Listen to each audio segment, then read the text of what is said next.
Gidayungan sa mga rescuer gamit ang backboard ang patay nga lawas ni Liloy Linsagan. Human mahawas gikan sa yuta nga mitabon sa ilang balay. Saysay sa uploader sa video nga si Leanne Sibugan Bukad. Kalit lang midahili ang yuta sa usa ka bahin sa IP housing project sa gobyerno sa Purok 11, Sitio Misolong, Barangay Santo Niño, Talaingod, Davao del Norte, pasado alas 11 kagabi.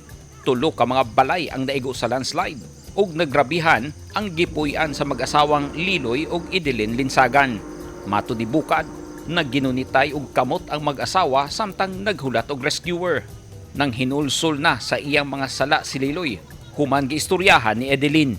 Namatay si Liloy samtang ginatambalan karon sa hospital ang iyang asawa nga si Edeline. Pero nanginulsos ka, sir. Nangay sa pasaylo sa iyang mga sala. Sa Ginoo, sir, kana before siya namatay, inan siya sa iyang asawa, sir, na manginulsol, sir. Matod pa ni Bukad, ang landslide hatod sa siging ulan.